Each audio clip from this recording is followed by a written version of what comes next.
Hi guys, my name is Shutag from theDesignSketchbook.com, and what we see today is how to draw better in 3D with the random product techniques in 4 steps. So let's start.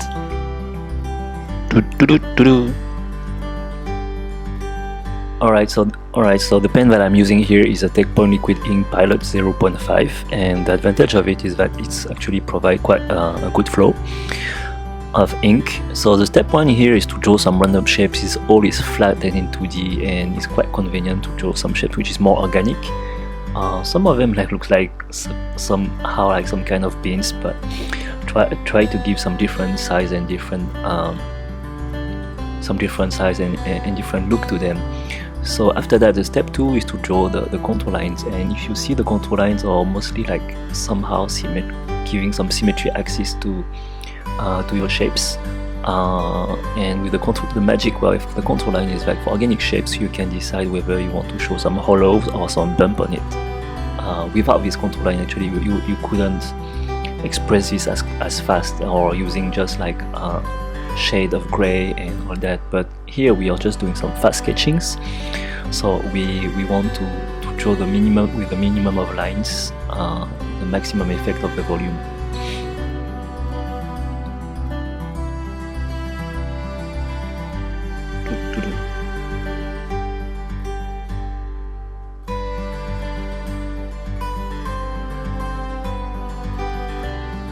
So the first steps here is actually, now we have the main shapes of our volume in 3D. So now we can add actually more definition to them. We use our first contour lines as a guide, and then we surround them with more contour lines, which is going to give them more depth, more look to a look which is much closer to a product. But we see for the 4 steps much later how to give some more details on it.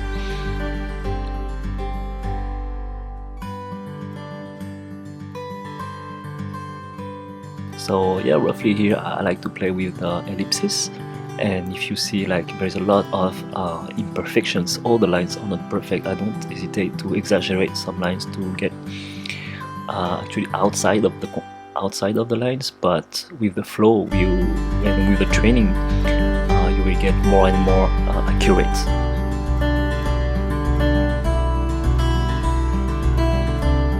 Alright, here's the 4th steps. The 4th and last steps is actually adding more details, and this is where you feel free to get inspired from stuff which is around you, like camera, MP3 players, or chargers, batteries, your electronic pens, computers, and so on, and look at closely like all the details. Look at the details, and actually there's 3 types of details, like there's the industrial details, the functionals, and the commercials.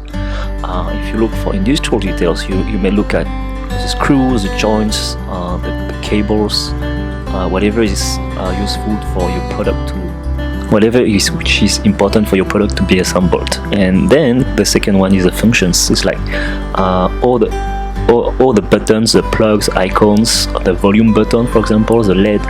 All these details actually allow the users to understand and use that product. And the last one is actually all the commercial details, is like the logo, the barcode, the composition of whether maybe the ingredients, if it's a packaging, and so on.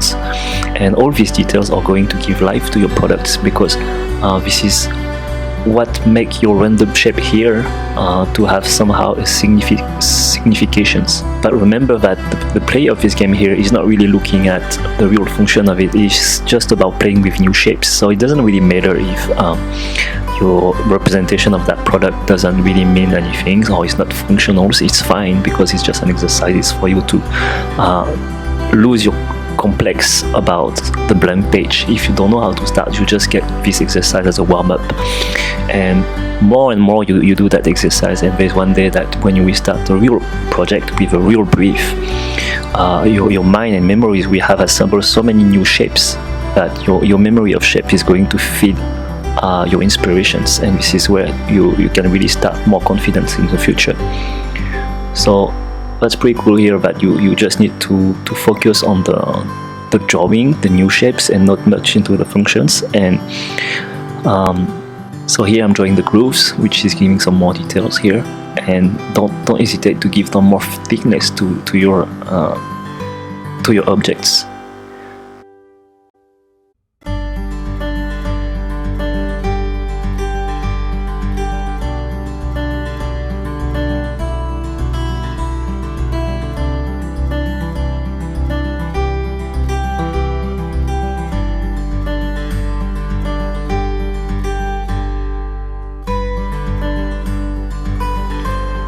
So the shadow here is going also to contrast with the rest and allow to your product to give more consistency, it's like more weight to it.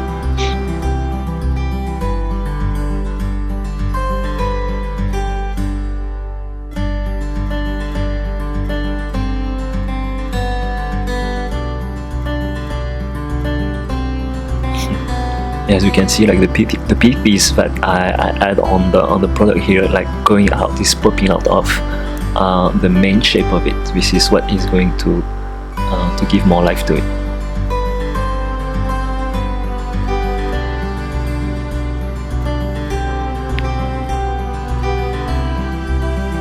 And alright, and so then if you want to separate some pieces, you don't feel free to use some hatching to separate the different pieces, and it's going to give more contrast to your parts and indirect the eyes of the readers on the details that you want to pop out. So when you are also drawing some offsets, ellipses, feel free to use some contour lines to make it even more obvious.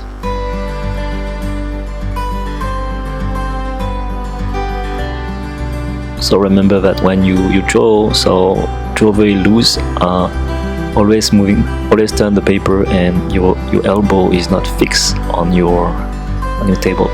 You need to have a very good freedom of movement for your whole arm, and even your shoulder is moving if needed. So yeah, so small details make the difference. If you can see, you just add a bit of details, and already your shape is giving some somehow aura of life. And yeah, the cord, I like to use it like just as a one wire, which is super free. I don't go much into the details for the cords, it's just fine like that.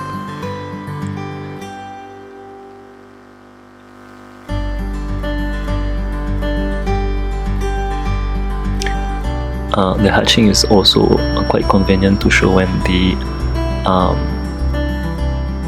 the surface has different angle, and I like to use different type of hatching to represent different surface of material. Here it's quite difficult to give some pen pressure with the ink pen.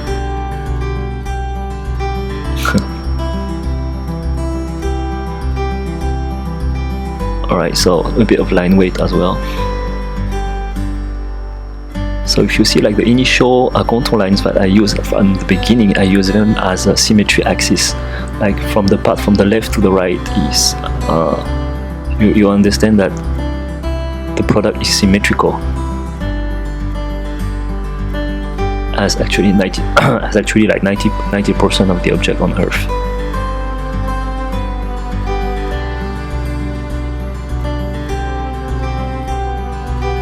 So I add a bit more details. So I love adding a logo on the product that really give like the composition that is much more like finish. So feel free to add the logo in different places on your product, on different products to experiment. It's like, for example, like the new way of adding logo, like if you can remember like the North Face jackets, which is on the back right, which is quite innovative, quite new, but you don't know why, like it looks like the composition is well done. And this is what you have to train on your eyes, is where you should put your logo for the composition to be well done, and that is the logo is not floating on your product. Choose the right size, choose the right place, and it's gonna be fun.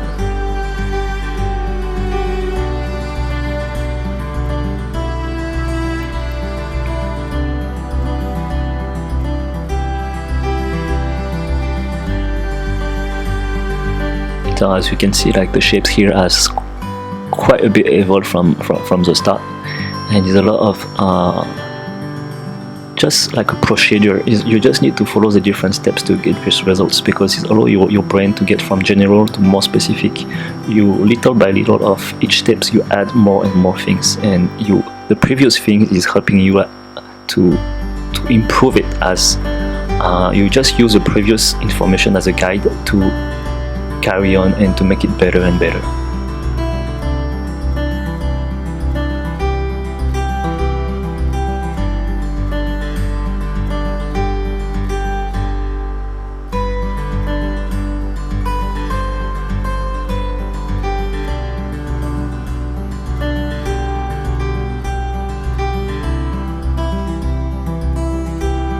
Alright, so I think it's pretty much done. So here I'm just doing a bit of refinement for the presentation, adding a bit of axis to give some more dynamics, and yeah, giving some more contrast to it.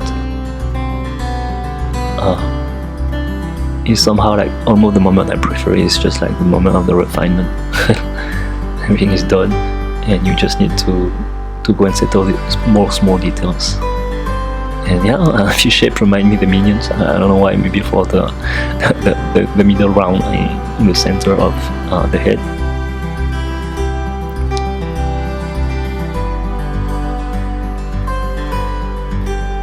Yeah, I add the straps, like, because actually my camera is just in front of me, and it just reminds me of the straps, and why not just adding it and trying to get inspiration from the surrounding. And yeah.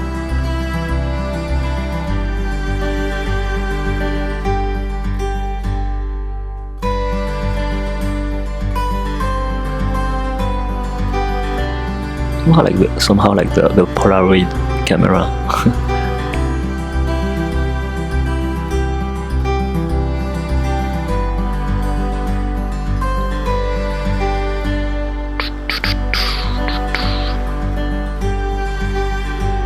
Alright, so that's pretty much done, I think.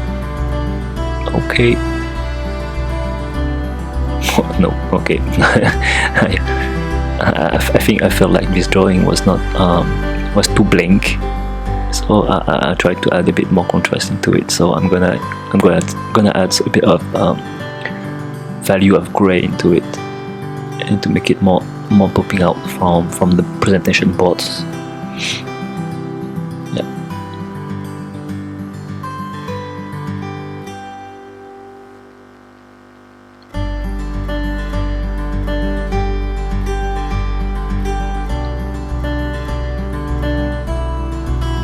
Okay, I think I'm done. Yep. Thank you for watching. Okay, yeah, so if you're beginning in design sketching, so just feel free to download the books. It's actually for free.